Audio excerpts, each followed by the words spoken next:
Welcome, ladies and gentlemen. This is Griever back here, bringing you guys the latest behind the bar? Oh, I already made that joke. Anyways, alright, if you didn't check out my Hero Academia Chapter 266 review, you won't get that I already made that joke. Alright, let's get into this because this is the last chapter review. The last behind the bar review for Seven Deadly Sins, Chapter 346. Yep, I already made a live stream about this. I live reacted to the chapter. That's why this is a little late. I spoke plenty about it.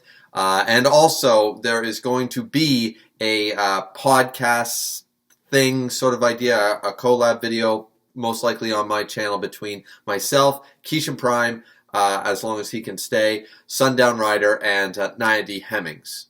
We were going to do a sort of a wrap-up of the series. We have a topic list, that kind of thing, so be sure to be on the lookout for that. If you join my Discord, you will know the exact date and time when that is going to go down. We're just finalizing some of the topics and a good day and time to do it, but we will be doing that, talking about the series in general, this last chapter, arc, etc. So be on the lookout for that. But yeah, what can I say about Seven Deadly Sins? What can we say about it? Well, as I said, most of that stuff is going to be covered in that live stream. And I talked a lot about Seven Deadly Sins in that very long live stream reacting to the final chapter. So, but this is the last behind the bar review of Taizai. You know? Like, so it's hitting me a little more now that I'm down here. It's hitting me a little more. It was easier up in the computer room. It really was. Or the office, whatever you want to call it. So here we have the final chapter, and I think it was pretty good. The arc was not, but this final chapter didn't leave things to be desired. Of course it did. But as far as an epilogue chapter, it certainly checked a lot of the boxes. It didn't feel fast-paced, and they tried to throw the fixes to all the plot points, and here's where everybody is in 10 years and follow every single trail. It seemed to do a relatively good job. I'm not a huge fan of the design here. The chapter goes on. For those of you who didn't catch the live stream and just want me to go through this like a regular review, suffice to say it was pretty straightforward. We have 10 years later. I thought it was shorter than that. I thought Tristan here, the child of Elizabeth and Meliodas, was younger than that. I thought he was 5 or 6, but apparently 10 years old at the time of this chapter. So that means it's been 12 years since the death of the Demon King, because it was 18 months. So, you know, roughly a dozen years it's been since the destruction of Chaos or Kath or whatever, and the Demon King fight and all that. It's been roughly 12 years since then. And we have the child, Tristan, Prince Tristan, who I initially thought was a girl. And this is one of the worst done character designs. Like, let's take literally the traits, the shape of the eyes, the shape of the face, and let's just mesh Elizabeth and Meliodas together on a 50-50 split. That's not really how children work. So it wasn't handled very well, in my opinion. I've seen a lot of children in manga and anime after the fact that haven't been the best designs, but I think this is one of the most blatant, abysmal sort of, you didn't really need to do that. Like, oh, Meliodas' hair, but longer, but also silver to match, you know, the kid. And then like, oh, 2 different colored eyes, one to match one and one to match the other. Huh? You know, oh, but Meliodas' old, you know, expressions and just the, it was very apparent, it was very blatant. I wasn't a huge fan, but potentially there is a spin-off sequel we will get, so if that's the case, we might see an older Tristan, and it might be a little different. That being said, it goes on to say that apparently Tristan has not known really about the story of the Seven Deadly Sins, hasn't known about the history of Leonis or anything like that. It was basically a gag, and I really like this portion of it. It was a gag from Meliodas keeping it from his son this whole time. It was like and Bond finds this absolutely hilarious thing, and I should have done this with Lancelot. This would have been absolutely hilarious, is that he has made his son believe that he and the Seven Deadly Sins are traitors that are going to overthrow the kingdom. and never told him the full story, and he just thought, it'd be fun, a fun running joke. And honestly, yeah, I think that's well within Meliodas to pull a stunt like that. The longest, like a 10-year long gag for one quick payoff. I can see Meliodas doing that, and it's very within his character, and it's a lot of fun. This was a more fluffy chapter. It was a lot of fun, lighthearted. We get the 7 deadly sins together, though, of course, minus the greatness, the greatest sin of all, our great praise the sun, lion sin of pride, Lord Escanor. We don't have him anymore, unfortunately, though. There was a color page spread at the beginning. I talked about it heavily in the live stream. Ray of sun on the far in the very distance, and we see Escanor standing by his lonesome on a great pillar of earth, standing as tall and proud as ever. That was nice. I was hoping for more. I really was. I don't know how it would be pulled off well, but I really wanted to see just one last shot with Escanor. So if that's all we get, though, that's okay. That's fine. At least he was there, right? So there is no mention of Merlin or Arthur. Apparently Bon is a king now. King of what? I mean, in Arthurian mythology he is, but what's he the king of here? I have no idea. Deanne and King have also had a child. It seems like there's a lot of gags and stuff. Elizabeth is there, of course, hugging her kid, and everything's all fine. And they're basically prepping for fireworks and celebration that it is Tristan's 10th birthday. So it's 10th birthday, and he doesn't want to be a prince or a king. He wants to be a holy knight. So, and Meliodas is a little surprised by this and stuff, and they talk and they laugh, and we see Meliodas being the king, being joking, doing this sort of idea, on the rafters of the castle, that kind of deal. Happy birthday, Prince Tristan, and all this stuff, right? Then we get that he doesn't really understand, and that's when it would have been nicer. I think, who was it? Was it Naya, or I think it was Sundown. I think it was Sundown Rider. Go check out his review and his channel. Said that he would have preferred it had Gother actually sat down, and we had just had a speech about that they were talking well into the night and stuff, or something like that. That he had sat Tristan down and actually told him the story, rather than it made sense for Gother's character with his ability to he takes Tristan, basically says, here, let me show you the truth, and just uses his powers to show him basically the entire series. Shows him everything that's happened. And it's a lot for Tristan to take in.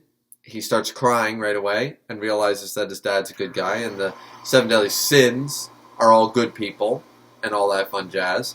But yeah, for the most part, going off of all of that stuff, it was well handled. It was well handled in that regard. Though I do agree it would have been nice because Merlin didn't show up, it might have been nice had potentially Merlin or Arthur or Elizabeth even have Gother being the storyteller. It would have been very nice had he sat down with Gother, and Gother in a rocking chair sort of idea by the fire, and regaled him with the tales while the others were off in the distance having their drinks and their merriment and stuff, and maybe have some tender moments between Bon and could it have been handled better? Yes, but I don't think it was handled poorly. I think it was fine. It's within Gother's character to do that and showcase all the events that happened.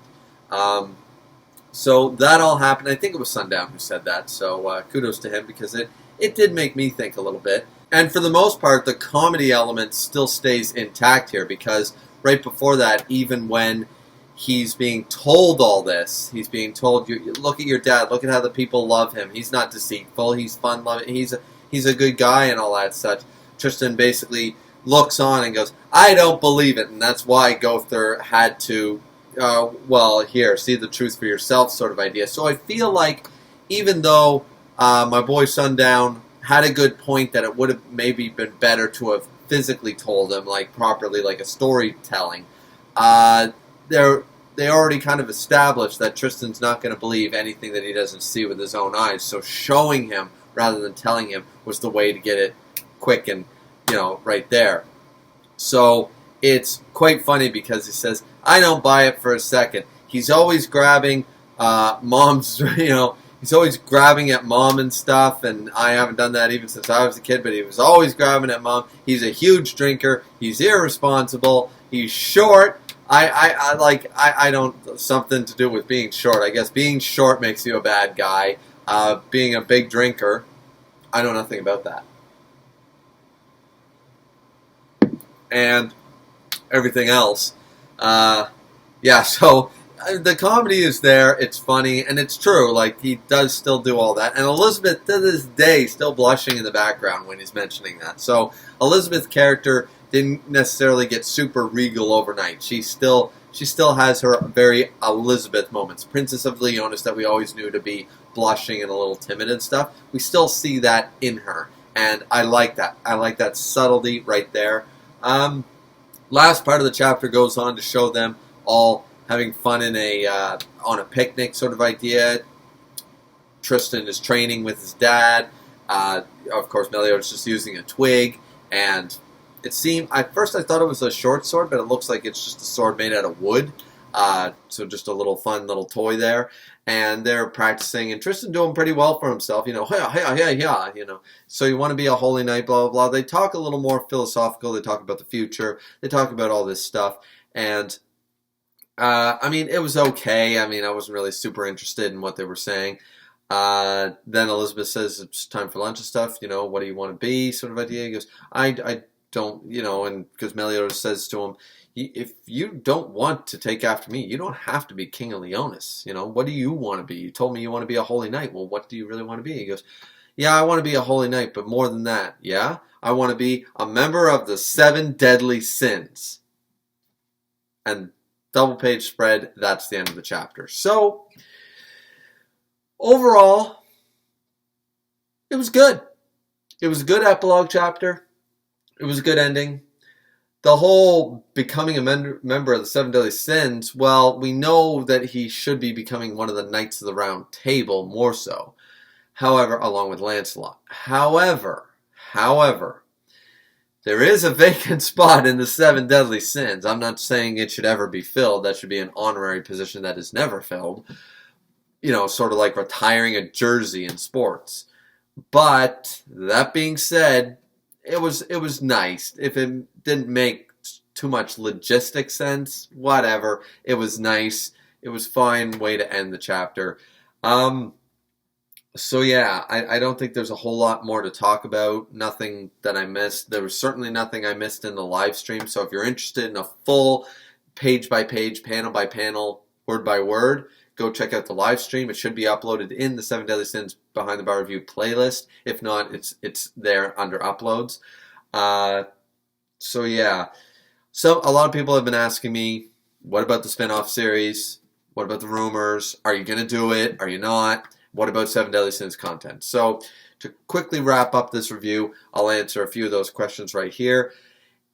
When the spin-off sequel series comes out, I will probably look at the first chapter, and if I feel like I want to talk about it, I will. I don't know when it's coming out. There are some details, which ironically I did talk about the 4 Horsemen. I forget what chapter review, or there was a theory video I did where I talked about the potential of the 4 Horsemen showing up in this story and how it could work. Wasn't handled the way I wanted it, but apparently the rumors is that Mile is going to show back up, and there's going to be a third Deanne and King's kid is going to show up at some point, apparently, and that this story is going to revolve around the 4 Horsemen, or the 4 Knights of the Apocalypse. So that will be hugely interesting if it's handled well. I've lost a lot of faith in Nakaba, but doesn't mean I won't check it out. So whether I review it or not, I will certainly be checking it out. I'm not sure if I'll be reviewing it yet or not. As far as 7 Deadly Sins content goes, there will be plenty more. I am wrapping up the episode reviews, trying to get caught up. I'm an episode behind as of now. Maybe I might almost be 2, but I'm definitely at least 1 episode behind in those episode reviews. Those will be happening. Apparently there's a season 4 promised. So if it's handled well, of course I'll be reviewing that as well. I will be doing character discussions, further theory videos. As I said, there will be a live stream with myself, Sundown, Keishan, and Naya at the very least, going into probably sometime next week. We're just hammering out the details. talking all about Seven Deadly Sins. So the Seven Deadly Sins content will still be around. It'll still be here on my channel. Don't think that there won't be. I can't promise when it'll be, what the schedule's like, or anything for it. But I am planning on making it, and if I end up being isolated in my own home, well, then you guys will probably see a good abundance of better edited content and stuff going forward at the very least, and more on the ball, on time content. So anyways, guys, yeah, like, comment, subscribe, join the Discord. This has been Griever with your Behind the Bar reviews, the last one for Seven Deadly Sins, chapter 346, the final chapter. I guess we're done. We made it. I didn't drop it. I didn't skip a chapter. We made it, ladies and gentlemen. Here's to you. Here's to all the viewers, all the subscribers, all the fans that have followed me up to this point. This is for you. I've been really happy that you guys have always been there to comment, discuss, give me the likes and the views to make me want to keep going and keep reviewing this series, even when the series was going really bad. It's like, no, please don't drop it. We want to hear your thoughts. Please continue. It was all you guys. It was every one of you subscribers and viewers and everyone who continued to follow me and watch the content for Seven Deadly Sins. So this is to you guys. This whole video is dedicated to all the subscribers and fans. And that's enough of the mushy shit. Drink responsibly, ladies and gentlemen. See you back here. Well, I guess we won't. But we'll see you next time. Peace out.